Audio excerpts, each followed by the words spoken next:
우리를 사랑하여 주셔서 예수 그리스도를 십자가에 보내셔서 죽게 하신 그 하나님 아버지의 사랑을 우리가 더 깊이 알게 하여 주옵소서. 오늘 함께 예배하는 가운데 우리 사랑하는 모든 성도님들 가운데 하나님께서 주시는 크신 은혜가 있게 하시고 함께 말씀을 나누고 기도하는 가운데 다시금 우리에게 은혜 베풀어 주신 그 하나님으로 인하여서 새 힘을 얻을 수 있는 귀한 시간 되기를 원합니다. 감사드리며 우리 주 예수 그리스도의 이름으로 기도합니다. 아멘. 오늘 우리에게 주신 하나님의 말씀은 로마서 6장 1절에서 11절까지 말씀입니다. 로마서 6장 1절에서 11절까지 말씀입니다. 로마서 6장 1절에서 11절까지 말씀 교독하겠습니다. 그런즉 우리가 무슨 말을 하리요? 은혜를 더하게 하려고 죄에 거하겠느냐?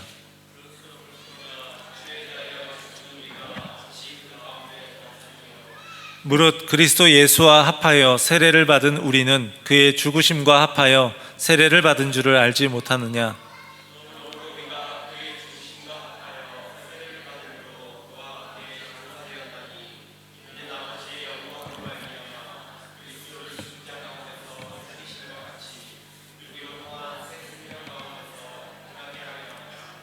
만일 우리가 그의 죽으심과 같은 모양으로 연합한 자가 되었으면 또한 그의 부활과 같은 모양으로 연합한 자도 되리라.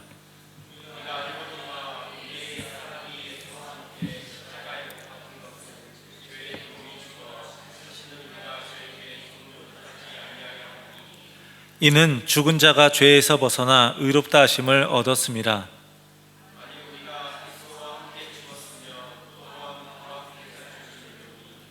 이는 그리스도께서 죽은 자 가운데서 살아나셨음에 다시 죽지 아니하시고 사망이 다시 그를 주장하지 못할 줄을 알미로라.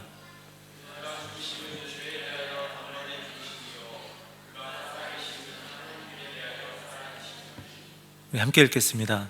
이와 같이 너희도 너희 자신을 죄에 대하여는 죽은 자요 그리스도 예수 안에서 하나님께 대하여는 살아있는 자로 여길지어다. 아멘. 오늘 우리 수요예배 가운데 오신 모든 분들에게 하나님께서 은혜 주시기 원합니다. 우리 사순절이라서 우리 십자가에 대해서 우리 말씀을 함께 나누고 있습니다. 지난 수요예배 때 사도 바울이 갈라디아서에서 십자가만 자랑하라 라고 하는 그 고백을 가지고 함께 말씀을 나눴습니다. 그러면서 우리의 어떤 선행이나 공로도 우리를 구원하는 데 있어서, 또 다시 말해서 하나님의 의의 기준에 도달하는 데 있어서 아무것도 아니다 라고 말했습니다. 오직 구원의 하나님, 그 구원은 하나님의 전적인 은혜라는 이야기입니다. 이게 오직 믿음으로 구원받는다는 것이고 은혜로 구원받는다는 것입니다. 물론 이건 너무나 감사한 일이에요. 그런데 우리는 이걸 좀 오해할 수 있습니다. 모든 것이 전적인 하나님의 은혜라고 한다면 그러면 우리는 마음대로 해도 괜찮은 것인가? 라는 생각을 하게 되는 거죠. 사도 바울 당시에 이런 오해가 있었습니다. 사도 바울이 로마서 5장 20절에서 이렇게 말합니다. 한번 보겠습니다. 그러나 죄가 더한 곳에 은혜가 더욱 넘쳤나니, 영어를 직역하면요, 그러나 사람들이 죄를 더 많이 범할수록 하나님의 놀라운 은혜가 더욱 넘치게 되었다, 오버플로잉 하게 되었다, 이렇게 이야기하고 있어요. 우리가 뭔가 작은 잘못을 했을 때 용서받았을 때랑 큰 잘못을 했을 때 용서받았을 때 그 차이가 굉장히 크지 않습니까? 저에게 좀 기억에 남는 두 가지 일이 있었습니다. 어렸을 때, 아주 어렸을 때 얘기라서 이건 하나의 에피소드 같은 것인데, 이제 아버지께서 식빵에 바를 잼을 사오라고 이제 시키셨어요. 그래서 그 당시 가격으로 한 3,000원 정도 됐습니다. 요즘 치면 아마 4불 뭐 이 정도. 근데 지금이야 훨씬 더 비싸졌겠지만 그래도 마음 먹으면 보통 우리가 살 수 있는 그런 정도의 금액입니다. 사가지고 들어오는데 순간 그거를 놓쳐서 봉지째 떨어뜨려서 그만 이게 땅에 떨어져 부딪혔어요. 검은 봉지 속에 있어서 잘 보이지는 않았지만 이건 100% 깨졌다라는 생각이 들었고요. 확인해 보니까 역시 유리병이 쩍쩍 갈라져 있는, 잼은 그대로 그 모양 그대로인데 쩍쩍 갈라져 있는 모습이었습니다. 이걸 어떻게 하나 그렇게 고민하다가 번뜩 생각이 떠올랐던 게, 다 먹은 잼의 그 병이 있었지. 그래서 그 병을 아직 안 버렸으니까 거기에 넣어서 좀 넣어보자. 스스로 자신의 죄를 해결하고자 하는 거예요. 그런데 집에 들어와서 이제 저 구석으로 가서 그걸 담으려고 하는데 잘 안 되는 겁니다. 게다가 이게 잼이 또 똑같은 색깔이 아니라 딸기잼과 이 땅콩잼이 섞여가지고 땅콩잼 한 줄, 딸기잼 한 줄 이렇게 하면서 그거를 모양을 유지하면서 넣는 게 굉장히 어려운 거예요. 그러면서 형태는 그대로고 병만 갈라져 있으니까 굉장히 어려워하면서 조심조심 낑낑대면서 뭔가 해보려고 하고 있는데 갑자기 아버지가 그쪽으로 탁 오셨어요. 그러면서 잼 사러 갔던 애가 저 구석에 가서 뭔가 안 보이는 데 가서 뭔가를 막 계속 하고 있으니까 의아하셨겠죠. 그래서 제가 하고 있는 걸 딱 보시더니 웃으면서 다시 방으로 가셨어요. 그러면서 돈을 다시 가져오셔서 돈을 주시면서 이런 말씀을 하셨어요. 다시 사오라고 하시고, 실수로 깨뜨렸으면 그냥 실수로 깨뜨렸습니다 하고 다시 사오면 되는 거지, 만약 그거 속여가지고 진짜 그거를 잘 넣었다고 했을 때 그거 먹었으면 어떻게 됐겠어. 딱 이렇게 이제 이야기하는 거예요. 그러면서 뭔가 잘못했을 때는 솔직하게 인정하고 다시 하면 되는 것이라는 걸 알려주셨어요. 그때 그 짧은 에피소드가 앞으로 삶에서도 좋은 경험이 되었던 것 같아요. 그 이후의 삶에서도요. 죄의 문제를 스스로 해결하려던 제가 은혜를 입은 거죠. 이건 그냥 금액에 있어서 좀 작은 부분이었습니다. 그런데 어찌 보면요, 이건 작은 은혜였는데 한 번은 이런 적이 있었습니다. 청년 때 이제 교회 옆에 있는 학교가 있었는데 이제 장로님께서 거기에서 일을 하고 계셨어요. 그래서 이제 우연히 갔다가 리어카로 뭘 옮기고 계시는 걸 좋은 마음으로 이제 도와드리겠다고 하면서 넘겨받아서 이걸 밀고 있는데 순간 기울어지면서 이 기다란 쇠가 이 검은색 차를 확 긁어버린 거예요. 그냥. 그러니까 그때 이제 그 사장님들이 타는 에쿠스였거든요. 그러니까 이제 너무 이제 당황했죠. 저도 장로님도 당황하시고서 막 사장님 죄송합니다 고개를 숙이고, 저도요 막 이제 고개를 막 숙이면서 죄송하다고 하니까 그분이 누가 당신 차 긁으면 기분 좋겠어 막 이게 성질을 내는 거예요. 당연히 화가 나죠. 그래서 어쩔 줄 몰라 하고 있는데 이제 어떻게 이제 수리를 해드리면 좋을까요? 이제 물었더니 괜찮으니까 그냥 가라고 이렇게 이야기를 하신 거예요. 그 순간요, 누가 시키지도 않았는데 고개가 90도로 그냥 폴더 인사를 하게 되는 거예요. 그래서 다시 한번 죄송합니다 또 인사하고요. 아버지께서 사오라고 하신 그 잼을 깨뜨렸을 때보다 더 큰 은혜를 입은 거예요. 왜냐하면 더 큰 고급 승용차에 스크래치를 냈었는데 아버지가 그냥 그 잼 그거 깨뜨린 거 용서해 주신 것보다 더 큰 용서를 받은 거죠. 사도 바울은요, 우리의 죄가 크면 클수록 하나님의 은혜도 더 크다고 이야기합니다. 우리의 죄의 높이가 아무리 높아도 아무리 커도 하나님의 은혜의 수위를 넘을 수 없다라는 말을 하는 거예요. 그만큼 높고 큰 하나님의 은혜를 이야기하는 겁니다.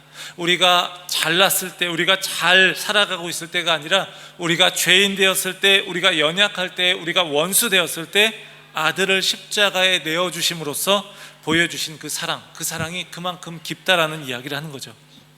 그런데 이 말에 대해서 시비를 걸고 싶은 사람들이 있는 거예요. 그래서 죄가 더한 곳에 은혜가 더욱 넘친다고? 그러면 마음대로 살아도 되겠네? 뭐 이런 논리로 말하는 거예요. 사실 말도 안 되는 이야기인데 그렇게 말하는 사람들이 있는 겁니다. 우리는 어떠십니까? 이렇게 대놓고 말하시는 분은 안 계실 겁니다. 하지만 우리의 삶 속에서 마치 이렇게 생각하는 것처럼 살아가는 경우들이 있습니다.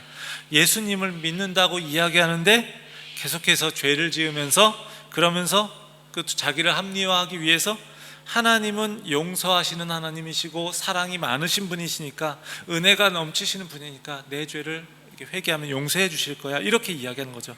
그러면서 또 거리낌 없이 죄를 짓는 모습이 있을 수 있다는 거예요. 가끔 기독교를 욕하는 또 많은 사람들 중에 이렇게 이야기하는 사람들이 있습니다.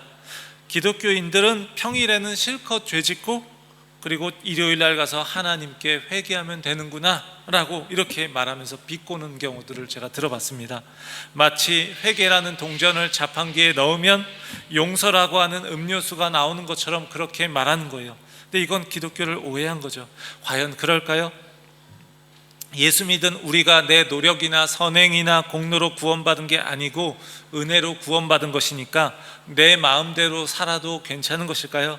마음대로 죄짓고 또 하나님께 용서를 구하면 되는 것일까요? 어떤 죄도 용서해 주시는 하나님이니까 괜찮은 것인가요? 그리스도 안에서 믿음으로 의롭다 하심을 얻은 의인에 대한 오해가 이렇게 당시에 있었다는 겁니다. 이에 대한 답을 사도 바울이 로마서 6장에서 이야기하고 있습니다.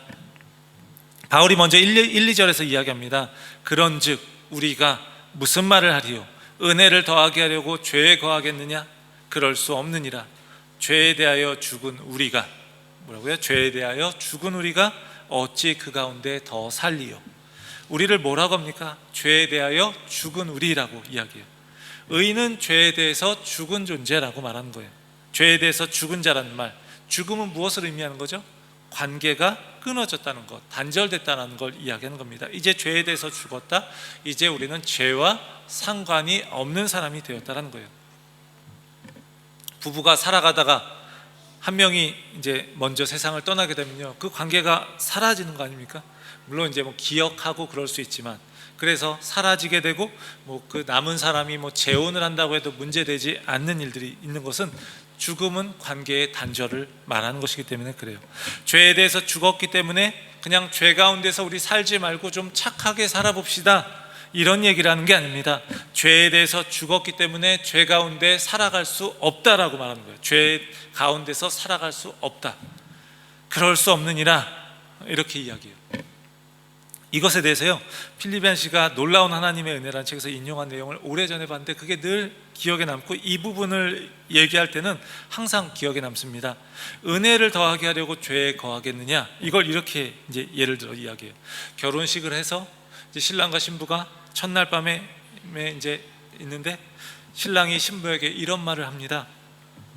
내가 당신과의 결혼 생활에서 얼마나 더 많은 여자들을 만나도 좋겠소.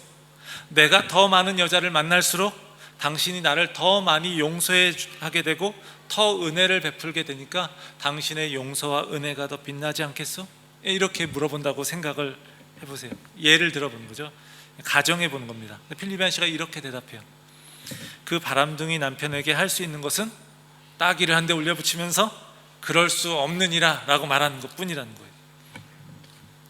그는요, 이제 한 여인의 남편이 되었기 때문에, 한 아내의 남편이 되었기 때문에 다른 여자를 만날 수 없는 존재가 되었다는 거예요. 물리적으로 만나지 못한다는 이야기는 아니에요. 물론 물리적으로 그가 다른 여자를 만날 수 있어요. 그러나 존재적으로는 만날 수 없는 존재가 되었다는 거예요. 만약에 다른 여자를 만난다면요, 그건 그 남편으로서의 존재, 자신의 정체성대로 살지 않는 것이죠.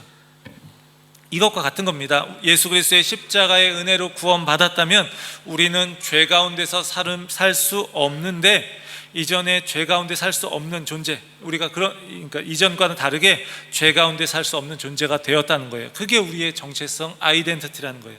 죄에 대해 죽었다는 것, 죄와의 관계가 단절되었다는 것, 우리는 어떻게 말할 수 있습니까? 세례를 통해서 사도 바울은 이야기합니다. 그리스도 예수와 합하여 세례받은 우리는 그의 죽으심과 합하여 세례받은 것을 알지 못하느냐. 전에 말했는데 너 지금 기억하지 못하고 있구나 라면서 이야기하는 거예요. 우리는 예수 그리스도의 죽으심과 합해서 세례받았어요. 그러니까 세례받을 때 우리는 그냥 지금은 실제로 이렇게 뭐 물속에 들어가진 않고 이렇게 물을 머리에 묻히는 정도지만, 침례교 같은 경우는 이제 물속에 들어갔다가 나오기도 한다고요. 근데 예전에는 이제 그렇게 물속에 들어가는 것은 죽음을 의미하고, 물 밖에 나오는 건 다시 살아나는 것을 의미하는 거죠. 그래서 하나님께서 그리스도를 죽은 자 가운데서 살리심 같이 다시 살리는 거예요. 그리스도의 죽으심과 합해서 세례받을 때 물속에 들어가면서 우리는 죽었고, 하나님께서 그리스도를 죽은 자 가운데서 살리심과 같이 우리도 함께 다시 살아나서 새 사람이 된다는 거죠. 왜 살리셨죠? 4절입니다. 우리로 또한 새 생명 가운데서 행하게 하려 함이라. 그리스도 합하여 세례를 받았다는 것, 즉 그의 죽으심과 연합했다는 겁니다. 신자는 그리스도와 함께 십자가에 못 박힌 사람이라는 거예요. 예수 그리스도와 함께 세례 받으셨습니까? 그의 죽으심과 연합하셨습니까? 예수님과 함께 십자가에 못 박히셨습니까? 이 말은요, 곧 예수 그리스도를 믿으십니까? 이것과 같은 질문인 거예요. 우리의 영적인 상태를요, 그림으로 한번 살펴보겠습니다. 한번 그림을 보여주시면요, 제가 한번 좀 이게 화면이 좀 약간 글자가 깨져서 나오네요. 회색 원 부분이요, 아담 안에 있는 자를 이야기하는 거예요. 그리고 노란색 원 부분이 여기 좀 밑으로 내려가는데 그리스도 안에 있는 그런 나의 모습을 보여주는 겁니다. 그러니까 원래 모든 인간은요, 아담과 연합된 자였어요. 그러니까 이 회색 원 안에 있었던 존재였다는 거죠. 그런데 예수 그리스도의 십자가로 인해서 우리는 예수 그리스도와 연합하게 되었다. 우리의 주소가 이 노란색 원으로 옮겨가게 되었다는 거예요. 그 옮겨가는 과정에서 우리가 믿음, 그리고 성령을 통해서 우리가 세례받고 그 그리스도의 죽음이 우리의 옛사람의 죽음이 되었다는 거죠. 그 그리스도 안에 있는 모습이 바로 우리의 모습이에요. 그리고 이 안에 있는 사람들이 바로 교회에 있는 거죠. 교회라고 하는 거죠. 이 노란색 원 안에 있는 사람들을 우리는 교회라고 부르는 겁니다. 아담과 연합한 존재였는데 이제 그리스도의 십자가의 죽음으로 인해서 예수 그리스도와 연합한 존재가 되었다는 거예요. 그리스도의 죽음은 곧 옛사람의 죽음과 같은 것이고요. 그리고 우리는요 이제 그렇게 그리스도의 죽음을 옛사람의 죽음으로 만들어 주시는 것, 즉 우리를 믿도록 하시는 분, 바로 성령님의 역사로 우리는 그렇게 되었던 거예요. 옛사람의 죽음을 세례로 표현할 수 있는 거죠. 하나님은요 아담과 그리스도 이 두 대표를 통해서 모든 사람을 보는 거예요. 아담 안에 있는 자, 아니면 예수 그리스도 안에 있는 자, 중간은 없습니다. 그러니까 예수 그리스도를 믿기 전에 우리는요 그 회색 안에 있는, 회색 원 안에 있는 아담 안에 있는 자였어요. 즉 죄의 지배를 받는 존재이고요, 그로 인한 결과는 사망이고요, 그리고 옛사람의 모습은요 죄의 몸을 갖고 있는 겁니다. 죄의 지배를 받기 때문에 그 마음이 부패한 상태에 있는 겁니다. 그런데 예수 그리스도의 그 십자가 죽음으로 인해서 그 은혜로 말미암아 우리는 믿음으로 구원받았을 때 우리는 그리스도 안으로 옮겨지게 된 거예요. 노란 원으로. 우리의 영적인 주소는요 그리스도 안이라는 거예요. Being in Christ. 우리의 있는 존재는 바로 거기에 있다는 거예요. 별것 아닌 것처럼 보일 수 있지만 성경은요 이게 아주 놀라운 그 위치의 변화라고 이야기해요. 그리스도 안에 있으면 사도 바울은 에베소서에서 하늘의 그 신령한 복을 우리에게 하나님이 주셨다. 그리스도 안에서, 그리스도 밖에서가 아니라 그리스도 안에 있는 자에게 주셨다는 거예요. 우리는요 예수님 안에 있는 존재입니다. 의의 존재가 되었고 생명을 얻는 것입니다. 은혜가 우리의 삶을 이제는 지배합니다. 우리는 새 사람이 되었습니다. 성령이 우리 가운데 내주하셔서요 우리의 마음이 새 마음이 되었습니다. 속사람이 새롭게 된 것이에요. 이렇게 근본적으로 그러니까 내가 어디에 있는가의 문제인 거예요. 우리가 뭔가를 행동을 올바르게 하고 착하게 하고 우리가 뭔가 잘못하고 이런 차원의 문제라기보다 근본적으로 내가 회색 원 안에 있는 존재인지 노란색 원 안에 있는 존재인지 내가 어디에 있는가의 문제인 거예요. 우리는 예수님 안에 있고 예수님이 우리 안에 계신 겁니다. 성경은요 이걸 다양한 방식으로 표현합니다. 예수님은 신랑이고 우리는 신부, 그래서 신랑과 신부가 연합되었다라고도 표현하고요, 예수님은 포도나무, 우리는 가지, 이것도 마찬가지예요. 우리의 영적인 위치, 우리의 영적인 주소는 그리스도 아니라는 거, 우리는 그리스도와 연합된 자라는 거, 이게 굉장히 중요하다는 겁니다. 이렇게 믿음으로 말미암아 우리가 그리스도와 함께 연합되었기 때문에 예수 그리스도의 죽음이 나의 죽음이 되고, 뿐만 아니라 예수 그리스도의 부활도 우리가 부활과도 연합했기 때문에 그분에게 일어났던 그 부활이 이제 우리의 부활이 된다는 거예요. 아직 완성되지 않았지만 이루어져 갈 거라는 거죠. 이루어지게 될 거라는 거죠. 그러니까 그분에게 일어났던 모든 일이 우리에게도 일어나는 일들이 되는 겁니다. 우리가 예수님을 믿었을 때 누리는 그 복은요, 예수님께 일어났던 일들이 우리에게도 일어나는 일이 된다는 거예요. 예수님이 지금 하늘 보좌 우편에 앉아 계시다, 이렇게 이야기하잖아요. 우리의 영적인 그런 상태도 거기에 앉아 있는 자가 된다는 거죠. 즉 신자는요 예수 그리스도와 함께 십자가에 못 박힌 사람인데 바로 우리의 옛사람이 죽은 겁니다. 죄의 몸이 죽은 거예요. 그래서 6절에서 바울이 이렇게 말합니다. 우리가 알거니와 우리의 옛사람이 예수와 함께 십자가에 못 박힌 것은 죄의 몸이 죽어 다시는 우리가 죄에게 종노릇하지 아니하려 함이니. 우리의 옛사람은요 죄와 사망으로 말미암아 죄에게 종노릇하던 죄의 몸이었어요. 그런데 이제 예수 그리스도와 함께 십자가에 못 박혔고 이제 우린 죽었어요. 그래서 죄의 몸이던 옛사람이 죽었기 때문에, 다시 말하면 죄에게 종노릇하던 그 실체가 사라졌기 때문에 우리는 다시 죄에게 종노릇하지 않는다라는 겁니다. 의인은 죄에 대해 죽었기 때문에 다시 죄에 대해 종노릇하지 않는 그런 존재라는 거예요. 이전에 죄의 지배를 받을 때는 우리는 죄를 지을 수밖에 없는 자였는데 이제는 죄를 짓지 않을 수 있는 존재가 되었다는 겁니다. 우리는 그런 존재, 그런 정체성을 가진 사람들이라는 거예요. 예를 들면 이런 거예요. 아담 안에 있었을 때, 죄 아래 있었을 때 우리는 죄를 지을 수밖에 없어요. 그런 존재였어요. 그래서 우리는요, 때로는 선행을 하기도 해요. 그런데 그 모든 것들이 자신이 모든 것의 중심이 되어 있는 겁니다. 자신이 영광 받는 거예요. 자기중심적인 선행인 거죠. 그런데 아담 안에 있는 사람들이 죄를 짓는 건요, 그러니까 문제될 게 잘못된 게 아닌 거예요. 사실 아담 안에 있는 사람이 죄를 짓는 거는 자신의 정체성, 자신의 색깔에 아주 충실한 모습을 보이는 겁니다. 그런데 예수 그리스도의 십자가의 은혜로 우리는 이제 그리스도 안에 있는 자가 되었습니다. 이제 의인이 되었습니다. 우리는 죄를 짓지 않을 수 있는 존재가 되었어요. 그러니까 죄의 지배를 받지 않을 수 있다는 거죠. 죄의 지배를 받지 않는다라는 거죠. 의문이 들 수 있어요. 우리가 예수 믿으면서 때로 죄를 짓는 우리의 모습을 보기 때문에 그렇습니다. 하지만 우리가 정말 의인이 되었다면, 그리스도 안에 있다면 우리는 그 죄를 기뻐하지 않을 겁니다. 요한일서 3장 9절을 보겠습니다.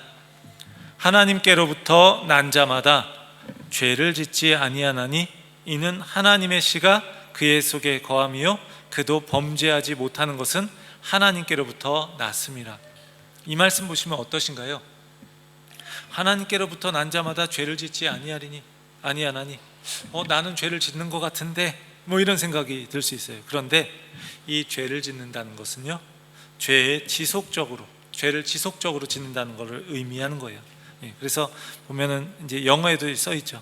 Keep on sinning이라고 이렇게 나와 있잖아요. 죄의 지배를 받지 않는다고 했는데 물리적으로는 우리가 그렇지 않을 때도 물론 있습니다.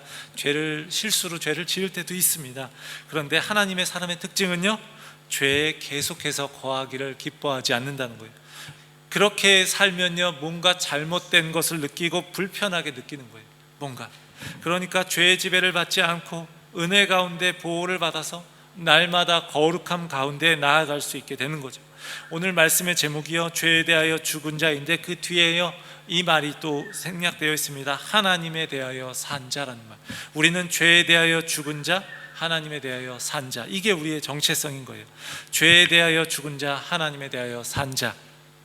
6장 10절을 보면요, 그가 죽으심은 죄에 대하여 단번에 죽으심이요 그가 살아계심은 하나님께 대하여 살아계심이니. 여기서 하나님께 대하여 살아계심이니 유익을 준다는 의미가 있습니다.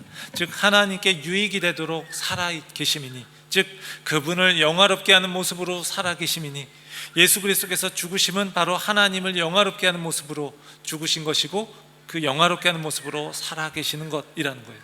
그러니까 우리에게도 그것이 주어지는 거예요. 우리가 예수님을 믿고 예수님과 연합되었다는 것은 죄에 대해서 죽고 하나님에 대하여 살아있는 것인데, 하나님을 영화롭게 하는 모습으로 우리는 살아있게 된다는 거예요. 이게 우리의 모습이라는 거예요. 뭔가 우리가 교회에서 훈련을 많이 받아서 뭔가 성경 말씀을 많이 배워서가 아니라 성도가 될 때, 우리가 성도가 될 때 일어나는 일들이라는 거예요. 그런데 우리는 그리스도 안에 있고 그리스도와 연합된 자라는 거예요. 그러므로 예수께 일어난 게 우리에게 일어난 일이에요. 그래서 11절은 이야기합니다. 11절은 우리 같이 한번 읽어보겠습니다. 이와 같이 너희도 너희 자신을 죄에 대하여는 죽은 자요 그리스도 예수 안에서 하나님께 대하여는 살아있는 자로 여길지어다. 믿으라. 이것이 현실이다 라고 이야기하는 거예요.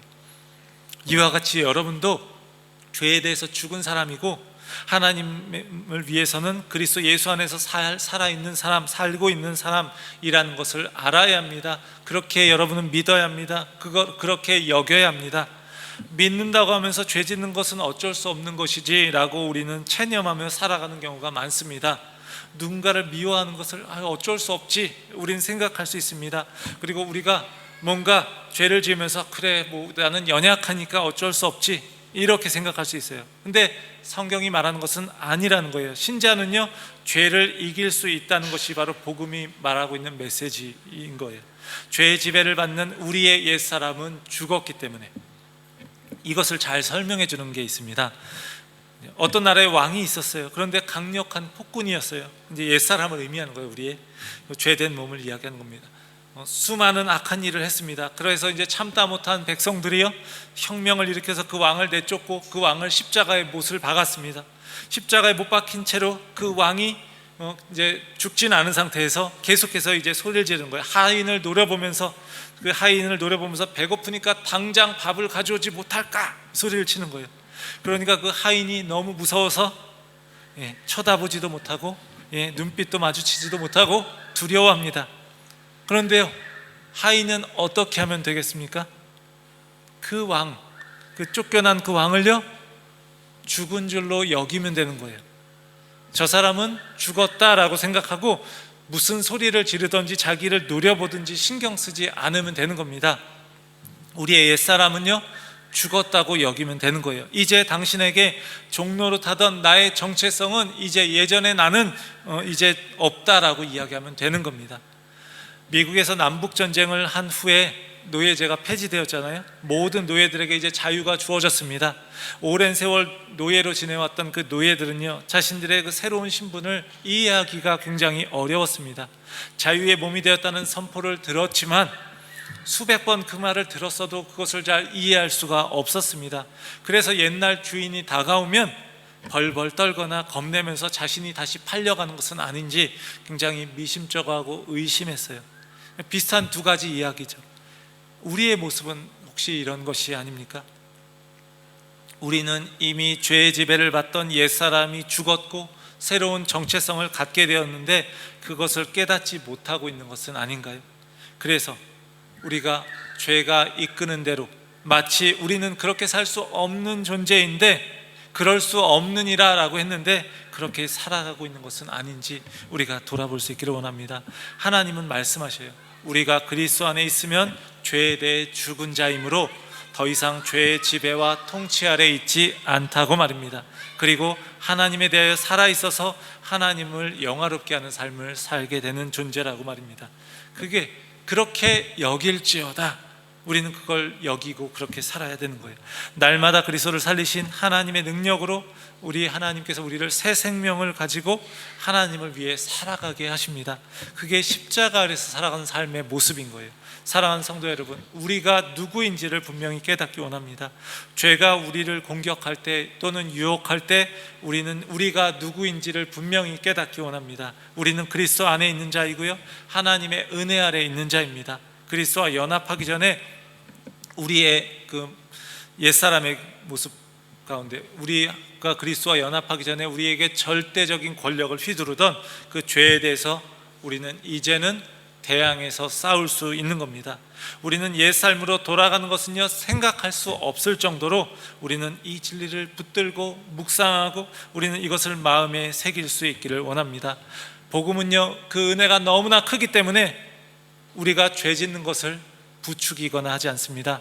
우리가 믿는 그 십자가의 능력은요, 그저 구원파식 믿음 수준이 아니라는 거예요. 그건 있을 수 없는 일이에요. 예수님을 믿어서 구원받았고 은혜로 용서받았기 때문에 이제는 내 마음대로 살아가고 다 용서받았기 때문에 이제는 내 멋대로 살아간다. 논리적으로 그것을 말할 수 있을지 모르지만 실제적으로는요, 그런 일은 있을 수 없다라는 거예요. 정말 십자가의 능력을 경험했다면. 오히려 율법 아래 있을 때보다 우리는요, 더욱더 우리를 더 거룩하게 하고 또 경건하게 살도록 하는 것이 바로 복음이고 십자가의 능력이라는 거예요. 우리가 그것을 거룩하고 또 경건하게 사는 것이 억지로가 아니라, 두려워서가 아니라 자발적인 순종으로 그렇게 살게 한다는 겁니다. 우리가 죽은 자 가운데서 다시 살아난 자라는 것을 알기 때문에 우리는요, 우리 자신을 하나님께 드리기를 기뻐하고 힘쓰게 될 것입니다. 우리 마지막으로 사도 바울이 이제 6장 12절에서 14절을 이제 통해서 이걸 결론을 내리는데 우리가 같이 읽고 마무리하겠습니다. 우리가 어떻게 살아야 할지를 잘 보여줍니다. 함께 읽고 마치겠습니다. 그러므로 너희는 죄가 너희 죽을 몸을 지배하지 못하게 하여 몸의 사욕에 순종하지 말고, 또한 너희 지체를 불의의 무기로 죄에게 내주지 말고 오직 너희 자신을 죽은 자 가운데서 다시 살아난 자 같이 하나님께 드리며 너희 지체를 의의 무기로 하나님께 드리라. 죄가 너희를 주장하지 못하리니 이는 너희가 법 아래 있지 아니하고 은혜 아래 있음이라. 아멘.